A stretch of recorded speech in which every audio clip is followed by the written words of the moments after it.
Hello everyone. या व्हिडिओमध्ये आपण इयत्ता 6वी विषय गणित पायाभूत चाचणी सराव प्रश्नपत्रिका उत्तरासहित बघणार आहोत. हा प्रॅक्टिस क्वेश्चन पेपर आहे. अगोदर तुमची तोंडी परीक्षा होईल, नंतर लेखी परीक्षा असेल. संख्या अक्षरात लिही. ही संख्या तुम्हाला अक्षरात लिहायची आहे. 2183. पुढचा प्रश्न, संख्या अंकात लिही. 53,412. ही संख्या इथे अंकात लिहिली आहे. दुसरा प्रश्न, विस्तारित रूपावरून संख्या लिही. या विस्तारित रूपावरून संख्या लिहायची. 8,305. पुढचा प्रश्न, संख्या चढत्या क्रमाने लिही. या संख्या दिलेल्या आहेत तुम्हाला आणि या इथे बॉक्समध्ये चढत्या क्रमाने लिहायच्या. पण या ऑलरेडी चढत्या क्रमानेच दिलेल्या आहेत. 53,415, 53,674 आणि 54,102. चढत्या क्रमाने म्हणजे लहानापासून मोठ्यापर्यंत, मोठ्या नंबर पर्यंत. तर इथे लहान नंबर 53,415 आहे, सगळ्यात लहान. त्याचा नंतरचा लहान नंबर या दोघांमध्ये 53,674 आहे आणि नंतर रिमेनिंग नंबर 54,102 आपण लिहून घेतलं. पुढचा प्रश्न, बेरीज कर. या दोन संख्यांची बेरीज करायची. 7 + 1 8, 4 + 2 6, 3 आणि 4 7, 8 आणि 9 9,768. इथे सुद्धा बेरीज केलेली आहे. 4 + 3 7, 6 आणि 8 14, 4 इथे लिहिले, हज्जाला 1 दिला, 2 आणि 1 3, 3 आणि 3 6, 647 फायनल उत्तर. पुढचा प्रश्न, एका शाळेतील शिक्षकांनी 1,067 रुपये व विद्यार्थ्यांनी 632 रुपये मदत निधी जमा केला, तर शाळेत एकूण किती रुपये निधी जमा झाला? एकूण विचारलंय म्हणून आपण इथे काय करणार, बेरीज करणार. 1,067 अधिक 632, त्या दोघांची बेरीज झाली 1,699. मग आपण शेवटची लाईन उत्तरात लिहिली की शाळेत एकूण 1,699 रुपये निधी जमा झाला. दरवेळेस हे अक्षरी गणित असतात तेव्हा तुम्ही फायनल उत्तर जेही लिहिलंय ते तुम्ही एका ओळीत लिहा. त्याच्याने तुमचा मार्क कट नाही होणार. जर तुम्ही ही लाईन नाही लिहिली तर तुमचा अर्धा मार्क कट होऊ शकतो. पुढचा प्रश्न, एका जंगलात 4,075 वडाची व 3,759 सागाची झाडे आहेत. तर दोन्ही मिळून एकूण किती झाडे आहेत? दोन्ही मिळून विचारलंय म्हणून या दोघांची आपण बेरीज करणार. मग एकूण झाडं किती आली? 7,834. एकूण 7,834 झाडे आहेत. पुढचा प्रश्न, वजाबाकी करा. इथे 878 वजा 653 केलंय, फायनल उत्तर आलंय 225. पुढचा प्रश्न, वजाबाकी कर. 427 मधून 254. 7तून 4 गेले 3, 2तून 5 जातात का? नाही. मग 4कडनं बॉरो घेईल. 4ची संख्या 3 होईल आणि हे 12 होतील. 12तून 5 गेले 7, 3तून 2 गेला 1. फायनल उत्तर आलं 173. पुढचा प्रश्न, एका गावाची लोकसंख्या 1260 आहे, त्यापैकी 920 व्यक्ती साक्षर असतील तर निरक्षर व्यक्तींची संख्या किती? मग 1260 मधून 920 वजा केले. 0तून 0 गेला 0, 6तून 2 गेली 4, 2तून 9 जातात का? नाही. मग इथून एकापासून 1 बॉरो केला तर इथे ती एकाचा 0 झाला. मग 12तून 9 गेले 3, 0 वजा 0 0, तर 340 निरक्षर व्यक्तींची संख्या. पुढचा प्रश्न, एका गावाची लोकसंख्या 1,956 होती. 10 वर्षानंतर ती 2,764 झाली. तर 10 वर्षात गावाच्या लोकसंख्येत कितीने वाढ झाली? कितीने वाढ झाली हे विचारलंय. तर 10 वर्षानंतर किती झाली? 2,764. अगोदर किती होती? 1,956. मग इथे आपण वजाबाकी करणार. वजाबाकी केल्यावर उत्तर आलं 808. मग कितीने वाढ झाली ही लाईन लिहा. 808 संख्येने लोकसंख्येत वाढ झाली. ही इथे लाईन लिहा. पुढचा प्रश्न, 180 ला 12 गुणायचंय. मग आपण डिरेक्टली 12चा पाढा बोलणार. 12 शून्य शून्य, 12 आठे 96, 6 इथे हज्जाला 9, 12 एक 12 आणि 9 21. फायनल उत्तर आलं 2160. आता गुणाकार कर. 453 ला 156 ने गुणायचंय. अगोदर आपण 6 ने गुणलं 453 ला, ते उत्तर आलं 2718. नंतर आता आपण 5 ने गुणणार. 5 ने गुणण्याच्या अगोदर आपण इथे शून्य लिहिणार आणि मग 5 ने गुणणार. 453 ला 5 ने गुणलं, मग ती संख्या आली 2265.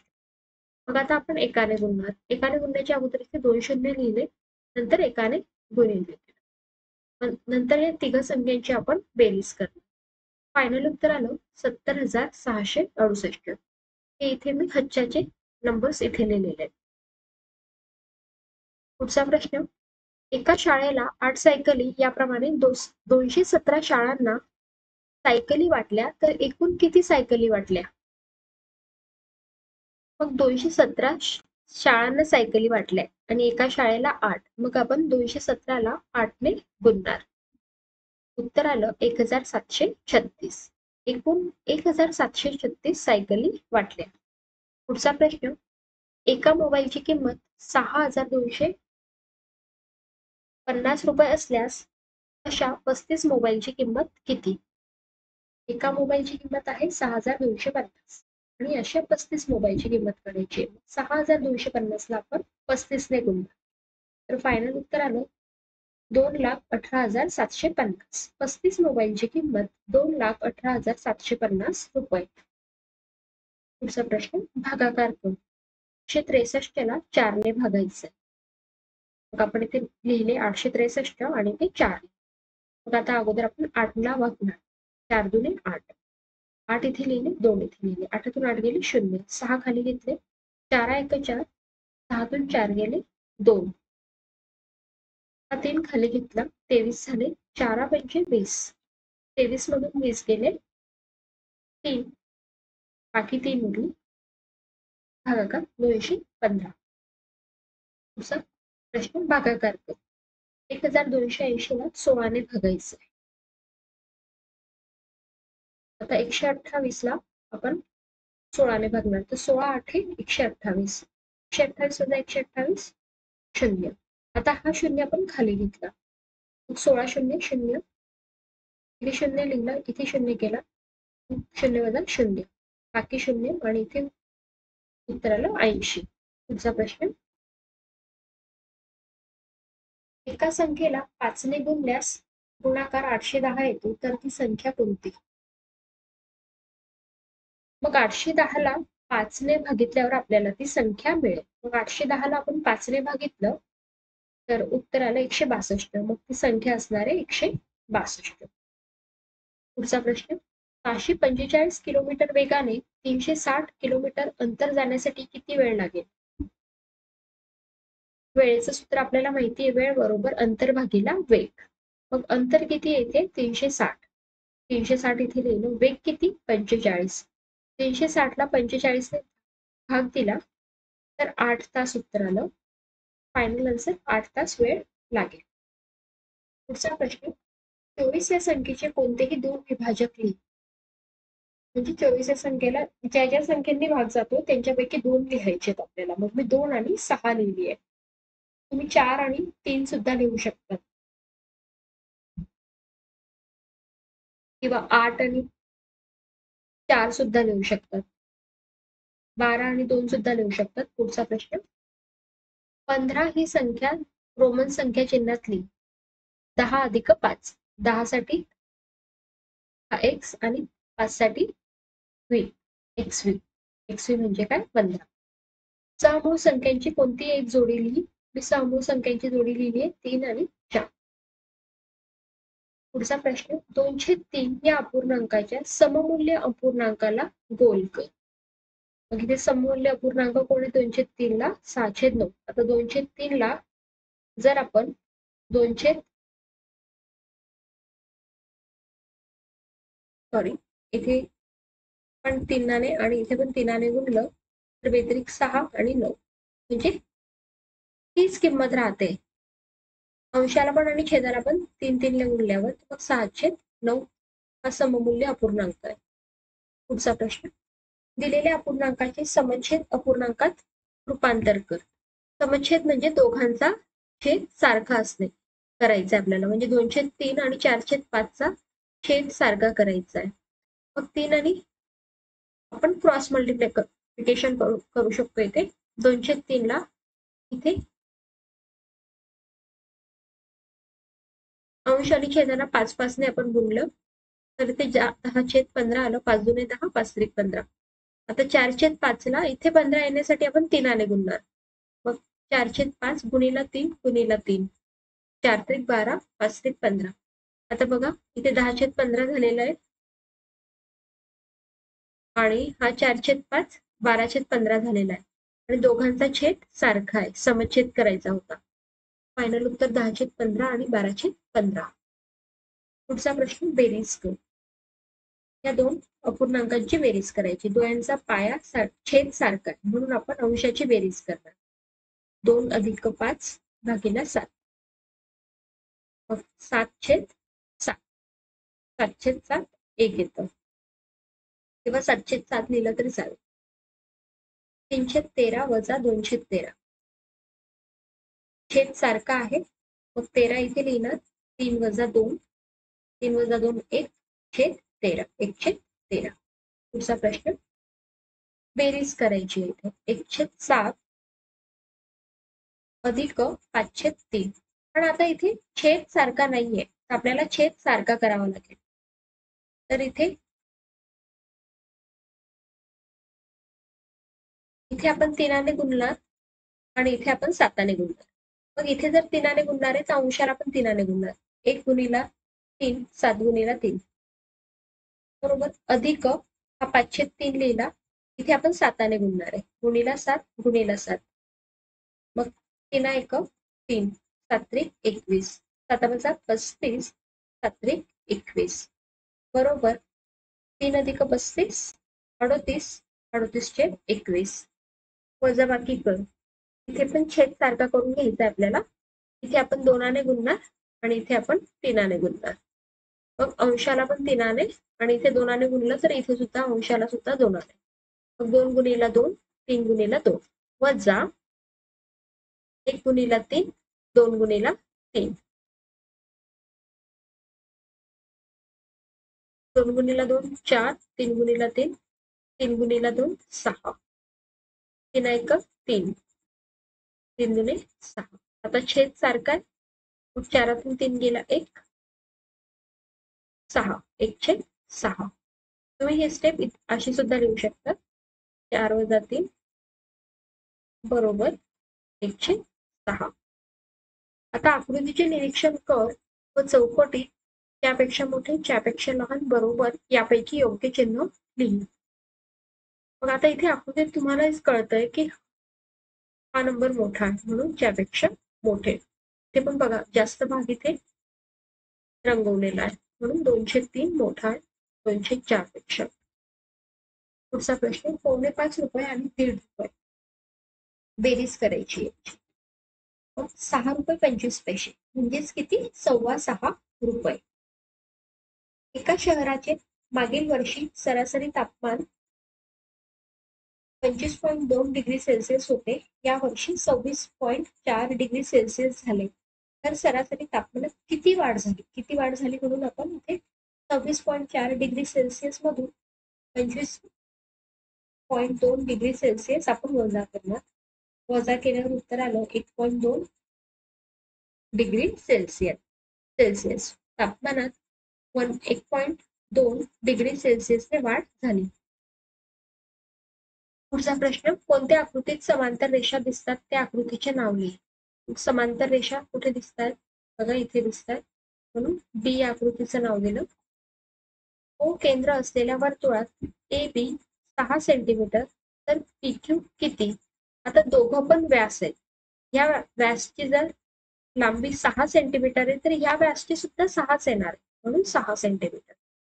खालील आकृतीवरून कोणत्याही दोन कंसाची नावं लिही. मग मी इथे कंस TXZ Y कंस TXY आणि कंस XYZ कंस XYZ हे लिहिलेलं आहे. पुढचा प्रश्न, कोन मापकाच्या मदतीने 60 डिग्री मापाचा कोन काढ. हा तुम्ही तुमच्या नोटबुक मध्ये काढा. हा प्रॅक्टिस क्वेश्चन पेपर आहे. भौमितिक साधनांच्या मदतीने 3 सेंटीमीटर त्रिज्येचे वर्तुळ काढ. तुमच्या नोटबुक मध्ये काढा. पुढचा प्रश्न, खालील आकृतीची परिमिती किती. आता या आकृतीची परिमिती तुम्हाला काढायची आहे. तर इथे आपण 6 अधिक 6 12 12 आणि 4 16 आणि हे सुद्धा 4 येणार. 16 आणि 4 20. आता ह्या रिमेनिंग आपण ऍड करणार. 24 आणि 2 26. 6 आणि 6 12 12 आणि 4 16 16 आणि 4 20 20 आणि अधिक 2 22 22 अधिक 2 24 24 अधिक 2 26 म्हणून 26 सेंटीमीटर परिमिती म्हणजे सगळ्या बाजूंची आपण इथे बेरीज केली. पुढचा प्रश्न, एका चौरसाकृती वर्गखोलीचे क्षेत्रफळ 64 चौरस मीटर असेल तर त्या वर्गखोलीची बाजूची लांबी किती. चौरसाकृती आहे आणि चौरसाचं क्षेत्रफळ बरोबर काय, बाजूचा वर्ग. चौरसाचं क्षेत्रफळ इथे काय दिलेलं आहे, त्या खोलीचं चौरसाकृती चारी बाजू सारख्या आहेत त्या खोलीच्या, ते काय दिलेलं आहे 64. मग बाजूचा वर्ग, मग बाजू बरोबर कर्णीमध्ये 64, बाजू बरोबर किती 8 मीटर. पुढचा प्रश्न, एका आयताची लांबी 18 सेंटीमीटर व रुंदी 10 सेंटीमीटर आहे तर त्याची परिमिती किती. आयताच्या परिमितीचं सूत्र आपल्याला माहिती आहे. आयताचं परिमिती बरोबर 2 गुणिला कंसामध्ये लांबी अधिक रुंदी. मग आता आपण या किमती इथे टाकणार. 2 लांबी 18 रुंदी 10 18 आणि 10 28 28 दुणे 56. आयताची परिमिती 56 सेंटीमीटर. दिलेली वेळ घड्याळात दाखव. 7:25 50 सेकंद. इथे आपण वेळ दाखवली आहे 25 मिनिटे म्हणून हा मिनिट काटा आहे. हा आपण इथे 25 म्हणजे मिनिट काटा 5 वर असणार आहे म्हणून हा मिनिट काटा. आणि 7:25 आहेत म्हणजे तो 7च्या पुढे गेलेला असेल तास काटा थोडासा, 7 आणि 8च्या मध्ये, म्हणून तो इथे तास काटा आपण काढला. आणि 50 सेकंद म्हणजे सेकंद काटा कुठे असेल 10 वर असेल. बरोबर. पुढचा प्रश्न, सुजय ताशी 40 किलोमीटर प्रति तास या वेगाने कारने प्रवास करत असेल तर त्याच वेगाने 1.5 तासात तो किती अंतर जाईल. अंतर बरोबर वेग गुणिला वेळ. मग वेग किती आहे 40, वेळ किती आहे 1.5 तास म्हणजे 1.5. 40 गुणिला 1.5 बरोबर 60 किलोमीटर. 1.5 तासात तो 60 किलोमीटर अंतर जाईल. ही लाईन तुम्ही इथे लिहा. पुढचा प्रश्न,